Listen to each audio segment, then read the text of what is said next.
प्रेम से बोलिए गुरु भगवान की जय। देवियों एवं सज्जनों, फिर अगले भाग में उपस्थित हूँ। तो प्रभु का नाम कभी भी मनुष्य को सफल ही कराता है। किसी भी परिस्थिति में आप उन प्रभु का गुणगान करते हैं तो सारे दोष कट जाते हैं, सारे पाप कट जाते हैं, और पाप काटने का दूसरा कोई माध्यम नहीं है। एक अजामिल नाम के ब्राह्मण थे, बहुत सदाचारी थे, बहुत ब्रह्मनिष्ठ थे, भगवान की भक्ति में लगे रहते थे।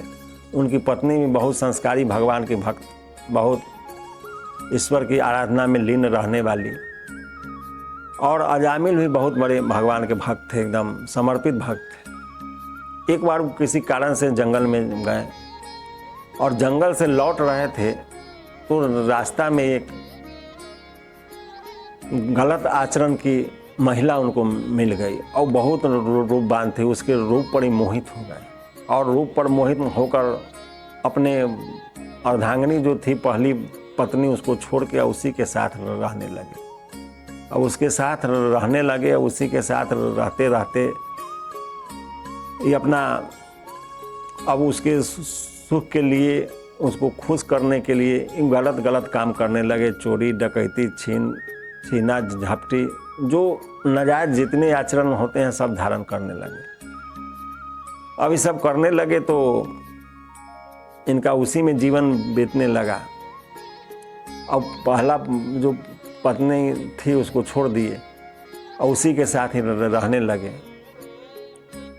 तो एक बार इनके यहाँ 4 ठो संत आ गए। तब इनके यहाँ जब ये देखे संत आए तो सब लोगों का दंडवत प्रणाम करके सब लोगों को बैठाएं, स्वागत किए और सब लोगों को रात में ठहराएं। सब लोग भोजन किए और रात में उन्हीं के यहाँ ठहर गए। सारे संत लोग जब ठहरे तो कुछ सत्संग चला। तो अजामिल भी तो भक्त थे ही भगवान के, और बचपन में उस संत के संगत में रहे हुए थे, इसलिए जब संत के संगत को में बैठे तो इनको अपना बचपन का संस्कार याद आ गया।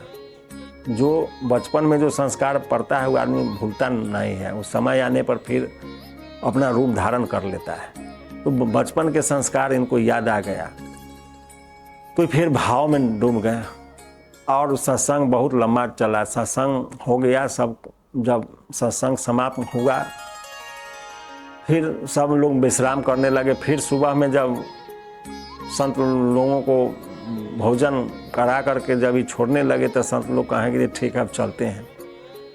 तो चलते हैं तो इस पर अजामिल कुछ नहीं बोले। फिर कहें कि चलते हैं तो फिर कुछ नहीं बोले। तो फिर वो सोचे जो हो सकता है संत हैं, जब इन भोजन कर लिए तो कुछ इनको भोजन की दक्षिणा भी चाहिए कहीं, इसीलिए ये कहते हों। तो फिर जब वो तीसरा बार कहें जो चलते हैं तभी कहें जो प्रभु हम क्या कहें आपको, हम तो गलत काम, चोरी डकैती यह सब करते हैं, इसी से अपना जीवन चलता है, अब तो कुछ है नहीं जो हम आपको दान में दें।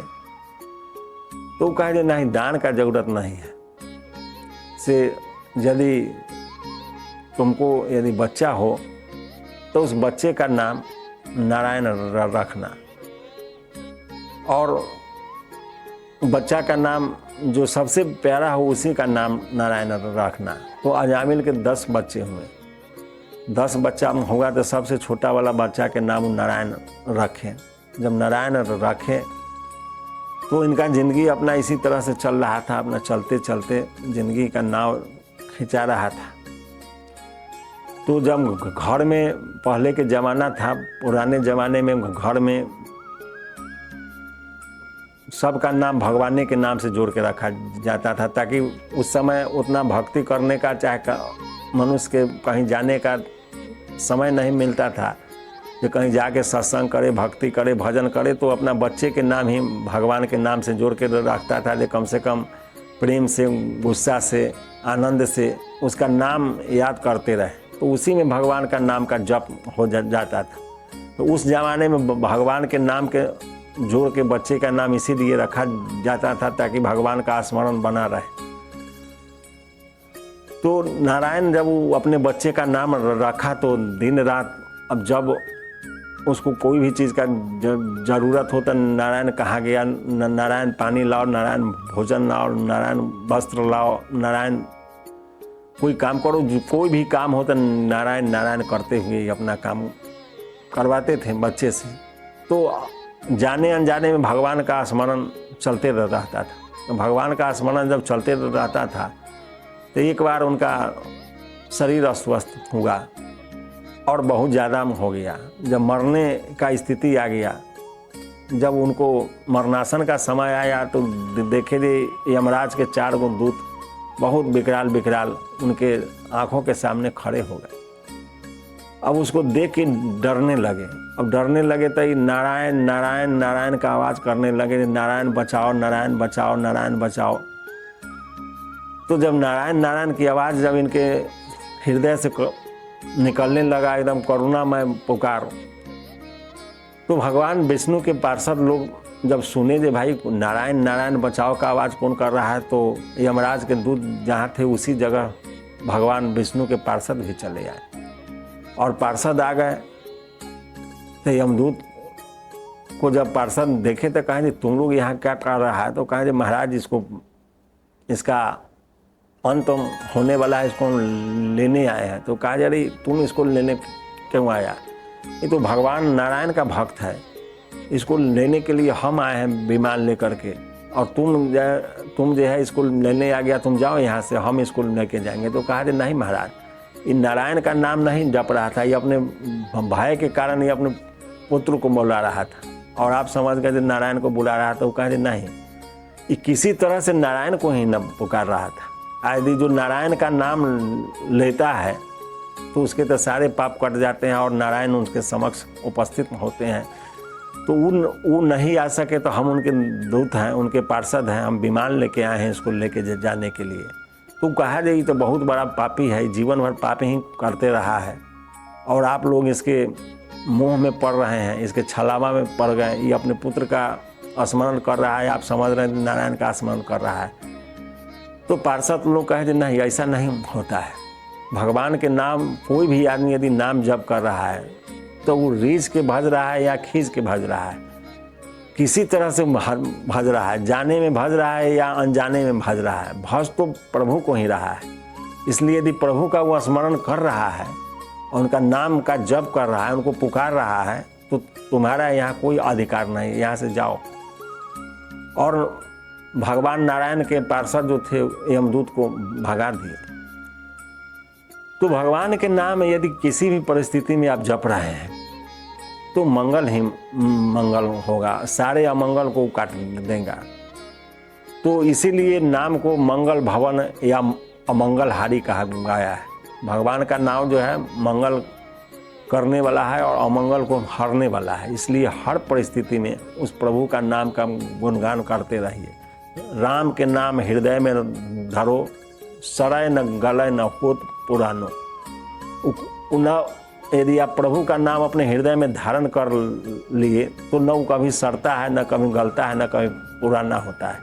इसलिए हर परिस्थिति में प्रभु का नाम चलते रहना चाहिए, चाहे सुख हो चाहे दुख हो।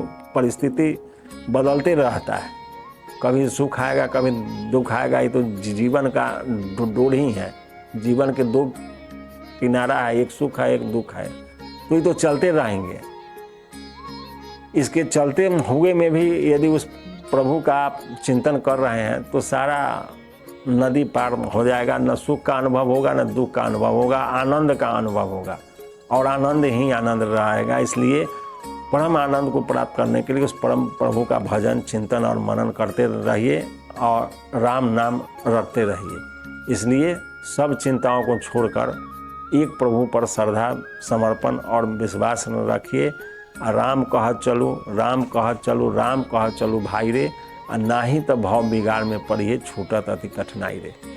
यदि उस प्रभु के भजन चिंतन में लगे हुए हैं तो कल्याण निश्चित होता है। इसलिए सब चिंता छोड़ करके उनका भजन करते हुए अपने सारे काम को करते हुए संसार में आगे बढ़ते रहिए।